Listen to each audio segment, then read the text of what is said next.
What's up guys, my name is ReyAidhi. Today we're back here again with a new video. Okay, so in this video I just want to discuss from my own perspective as a, as an average player that's playing the game. I'm not professional by any means, but it's nice to look from another person perspective on the game. And 12.15 isn't the last patch.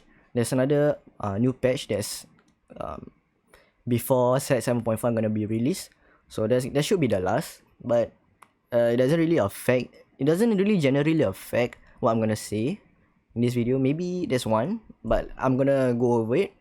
Okay, like I said again, this is from my own perspective, and I just want to have a discussion with the community from whether how I view it can be discussed. We can, the game is not fully perfect. There's certain flaws here and there, like if you include the bugs that's been running, and the team has been trying their best to fix the game. Anyway, so first I'm going to discuss about units. So all these units that are being shown on the screen right now, what do they have in common? Well, it is stun. The woman was too stunned to speak.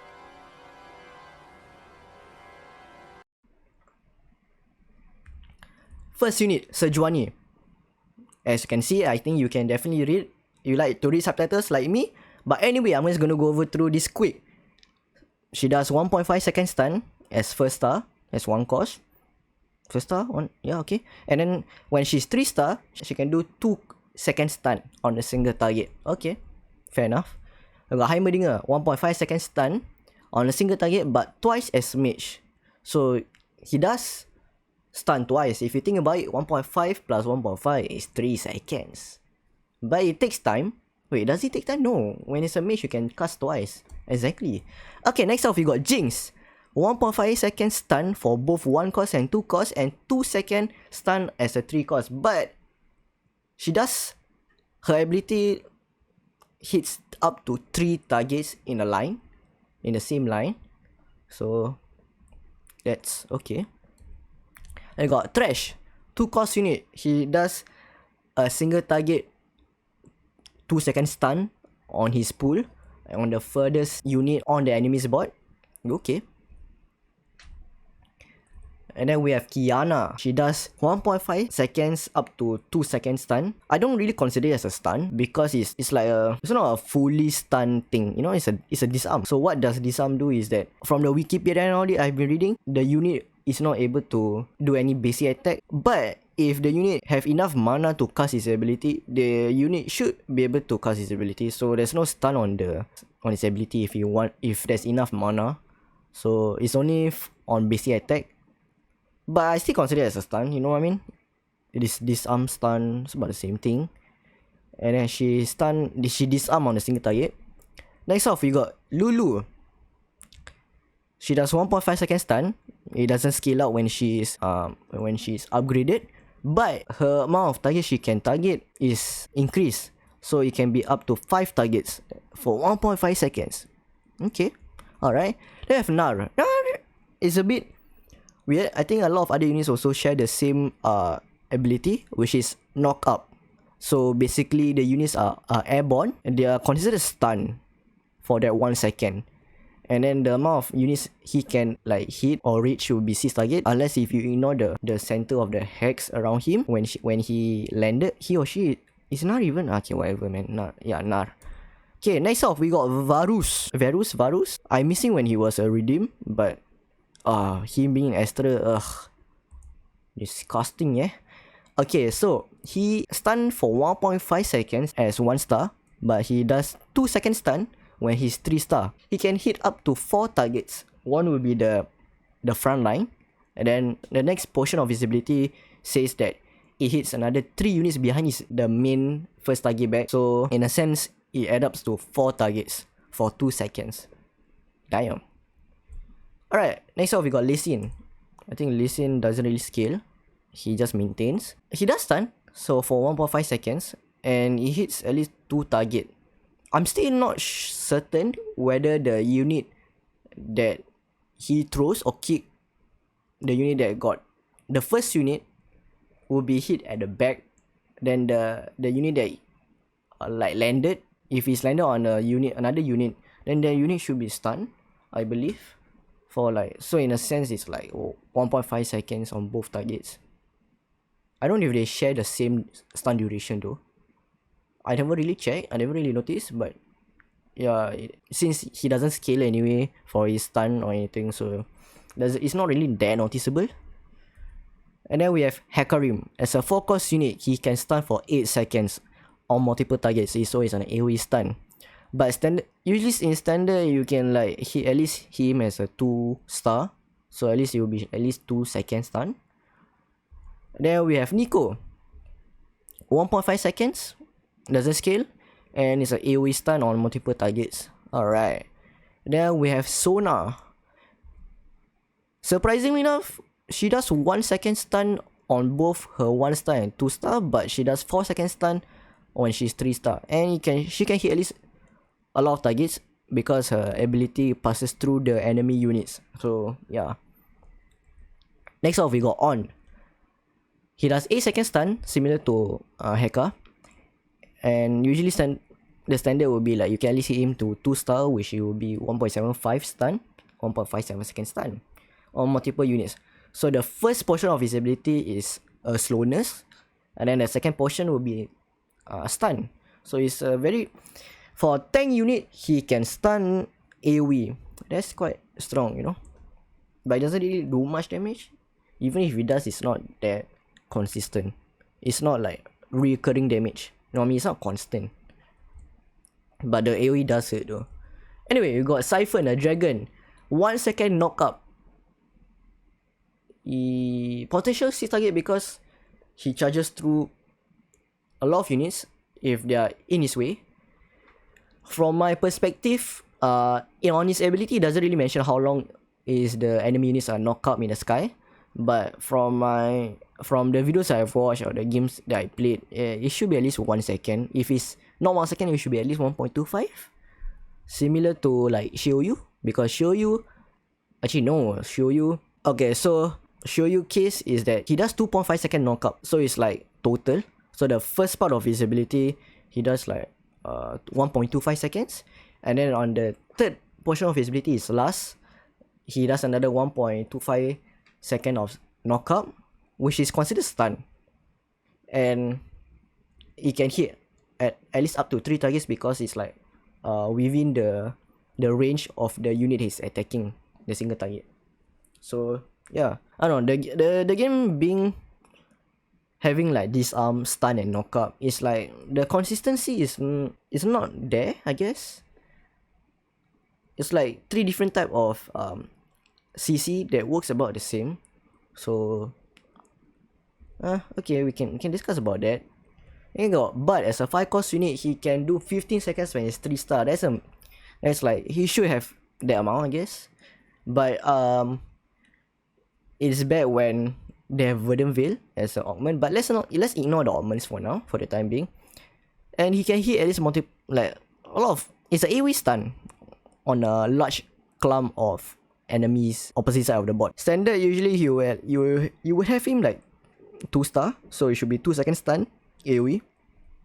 Next off, we got Zoe.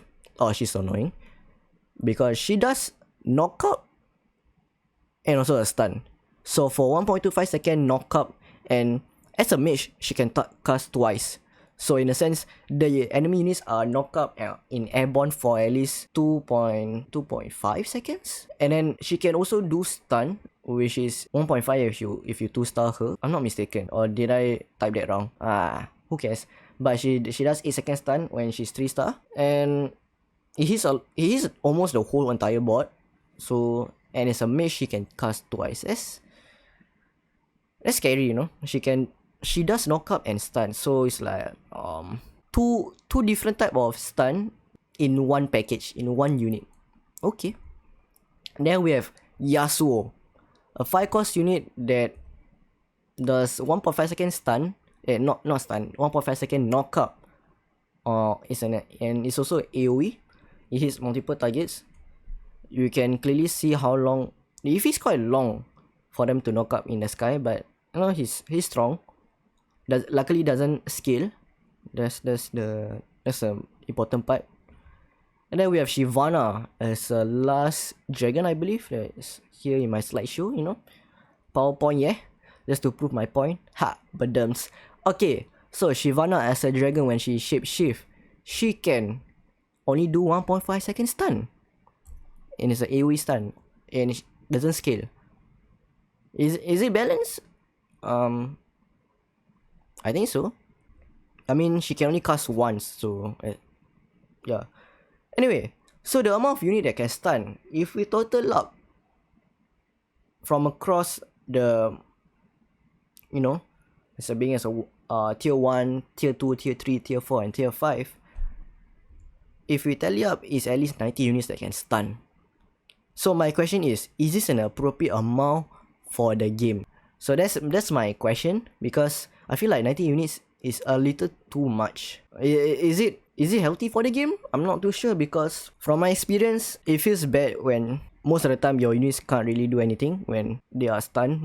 They're stun locked most of the time. So it's not that great. It's not fun, because a lot of units have high mana capacity, maximum mana. So, and certain units, let me just go back. They are mages. They are mages. So they can cast twice. So like they can do back-to-back stun. So I don't feel like, from my perspective, I don't feel like that's quite healthy for the game, you know, this amount. And I feel like there should be another way for the units to help the comp, assist in the comp, rather than just being focused on just stun. You know, there should be another way, like debuff. I think On should be the perfect case, because he does slowness and also stun. Well, anything else? No, they pretty much just stuns and or knock. So I feel like there should be more utility effects. I feel like I think one example that's quite balanced for me is actually Ashe. They're still trying to push Ashe as a, you know, as a carry, because she's part of Dragonmancer, but what she does is slowness, and that's fair, and that's fine. As a utility unit, that's actually okay. I feel like there should be more utility they can provide to the comp rather than just stun. I feel like that's a bit boring, you know, to provide for the comp when you complete the vertical trait or you don't. Anyway, so second point will be traits. Well, what's wrong with the traits? Okay, I think my first topic for the traits will be Cannoneer and Revel. To me, these both traits are quite similar. There's not a lot of like, it doesn't differ that much. One does AD, another one does AP. And if you can see from the description, it says that for Cannoneer, every 5th attack fires a cannon shot that explodes for AD around the target. Okay.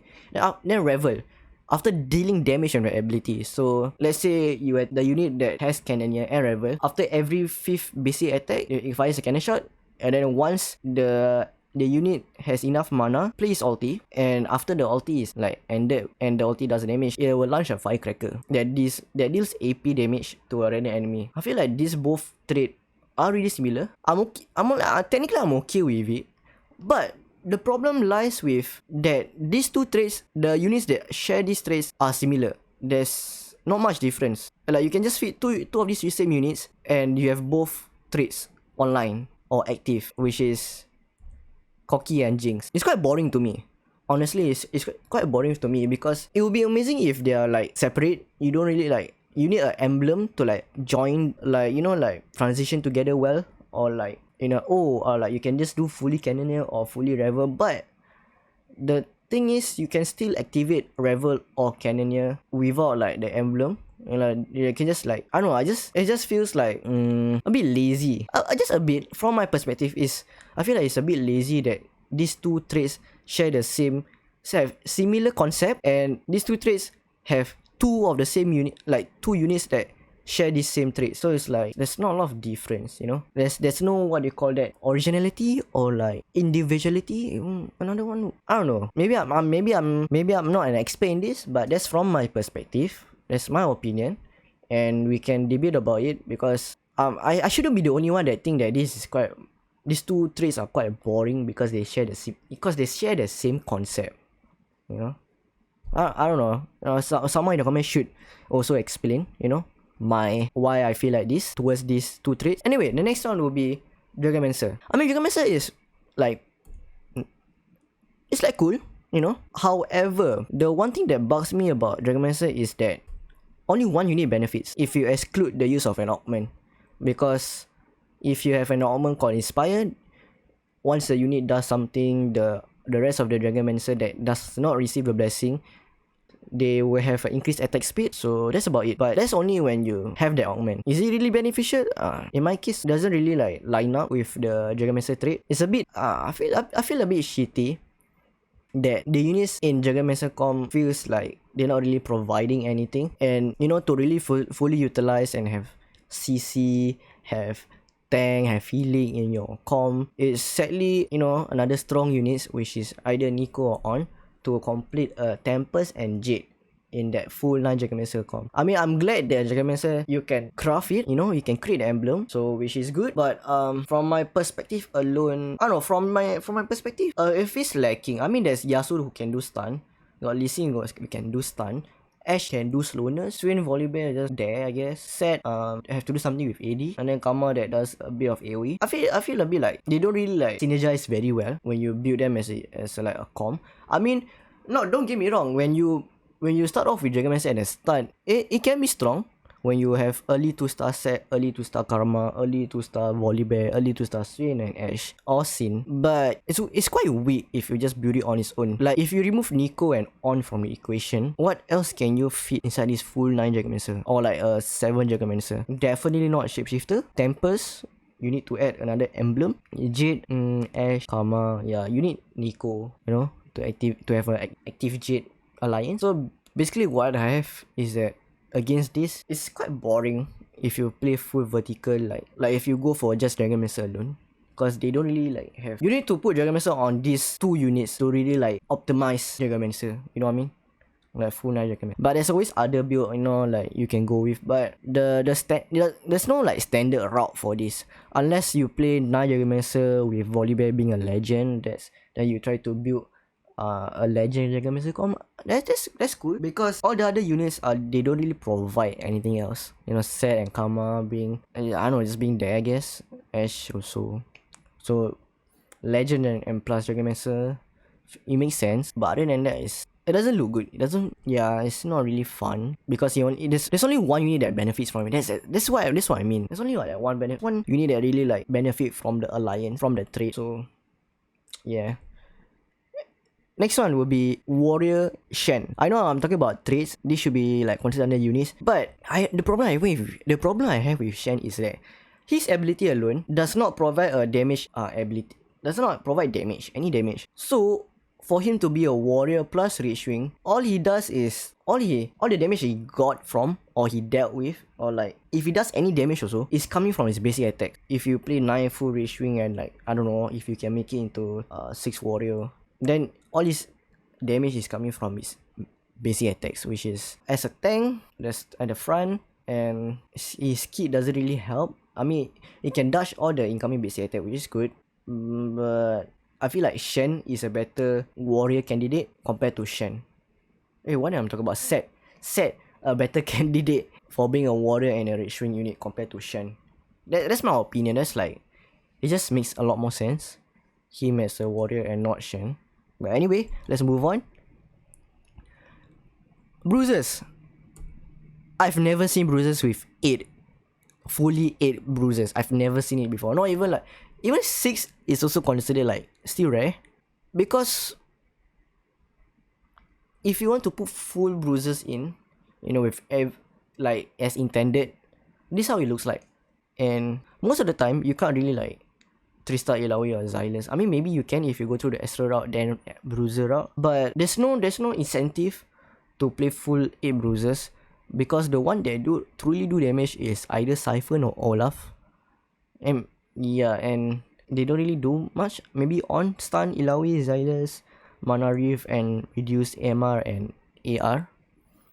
And also Tamkesh too. That's really like, if you go fully vertical, it's quite really boring. That's why you need the emblem. But the problem with the emblem is not craftable. So which just makes it not like exciting to push with. unless you have the augment called Titanic augment or something that gives AD for the amount of health the unit has as a bruiser. Yeah, that will be good. That will be fine. AD, yes, when they nerf AD, okay, cool, across the board, which is healthy, you know.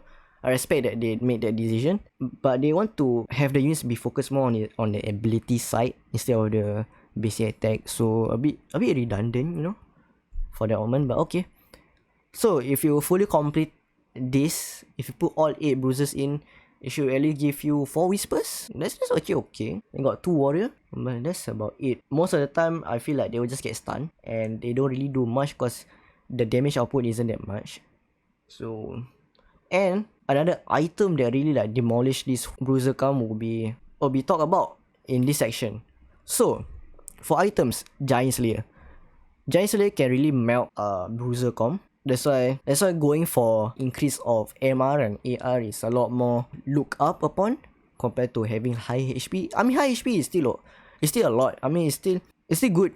You know, it makes your whole comp tanky. But when you have items such as Giant Slayer I'm glad they kind of like rework how Giant Slayer was from set 6 to set 7. I'm glad they made this change, but because it used to be 70%, now it's 45%. But Giant Slayer is strong, and it does melt the bruiser comp or like high HP unit. That's my problem about this item. High HP unit melts way too fast without the use of having like IE or Last Whisper, Giant Slayer or Death Blade. You know, even without those damage items, just having Giant Slayer alone can really does hurt the comp. And I don't know what they can do about this weapon. Reduce it to 40% or like increase the threshold for the maximum health. But if they do increase the maximum health threshold, then a lot of units won't, you know, then it's a bit there's pros and cons, you know. It doesn't do as much damage, which is good. But if you think about it, this set introduced a lot of high HP traits and high HP units.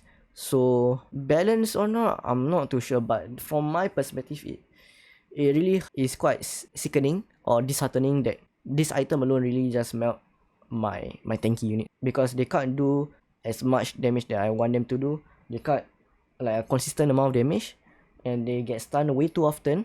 And what else? They don't really heal. Like a lot of comps, there's only few comps that do heal. They can, you know, within that trait, the units can heal. But for bruiser, doesn't really help. There's like nothing. Maybe blood. That's why you need Bloodthirster. Yeah, it's just way too demanding. I don't know, but the new patch, they try to incentivize you by buffing the 6 and 8 bruises. So we see about that. Next unit will be Rage Blade.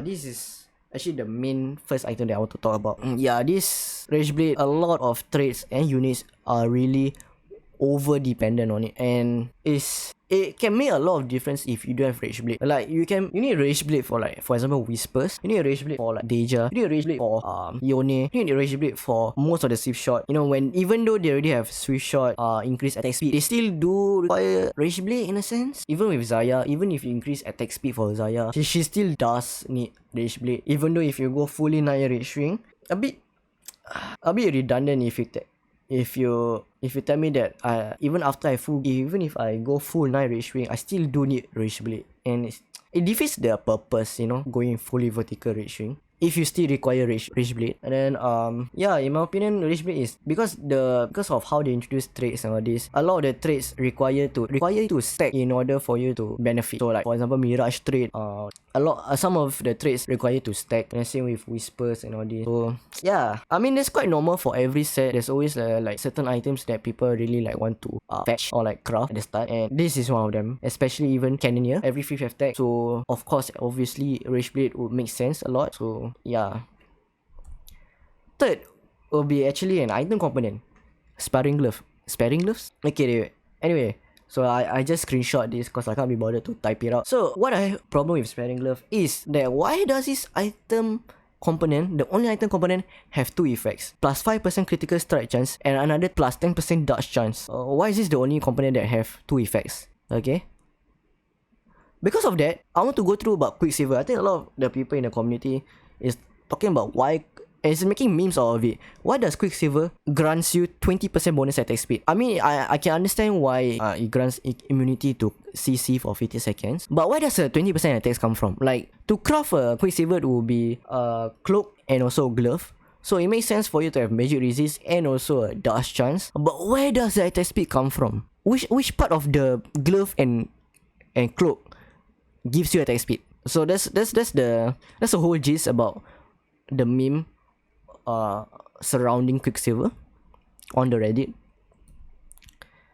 And okay, this item combination that I don't know if it's part of the game, like part of the League of Legends or anything, if it's really meant to be intended, but my logic doesn't really like the logic behind this doesn't make sense to me, because a Giant's Belt, okay, grants you health. This BF sword, this best friend sword, I think, grants you plus 10 attack damage. A recurve bow plus 10 attack speed. Okay, so if you were to make a item, Giant Belt plus BF sword will make you a Ziggs Harrow. And if you combine Giant's Belt and recurve bow, it will become a ZZ Rod or Z-Rod. Okay. So what does Ziggs Harrow effect does is that it grants you 30% attack speed to the holders and allies within 1 hex in the same row. Okay. And then it gives you plus 10 AD and plus 150 health. Okay. It's an aura item. Okay. So the next off we have Z-Rod. It's a ZZ-Rod or Z-Rod, which, you know, when combat start, it taunts an enemies within 4 hexes, and upon death, a void spawn will arise and will taunt the nearby enemies. And yeah, okay, it's plus 10% attack speed and plus 150 health coming from the item components. But it makes no sense for Ziggs Harrow that is crafted by a sword, grants you 30% attack speed to the holder and the allies within 1 hex of the same row. And then we have void spawn that is summoned upon death that can attack the enemy and it provides health. Okay, it makes sense that the void spawn have health coming from the belt, but void spawn attacking an enemy by using a bow and belt, a bow in the formula, it makes no sense, because to me the one that can attack, it should be a sword, you know. The one that gives you attack speed, it should be bow. So they should be swapped. They should be swapped, in my opinion. It makes more sense because a voice point provides you a body and also provides you damage.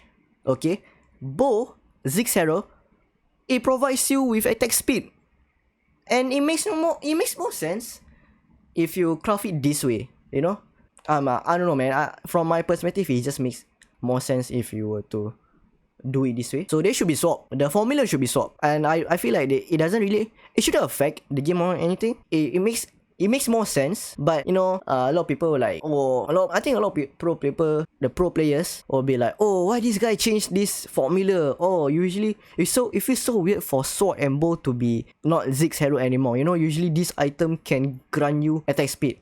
I mean, if they want to go through the list of belt giving aura effects for every component that is combined to, that is like part of the formula, and I guess sword, it doesn't do. Like Z-Rod is not an aura item, so it shouldn't affect the game in any way.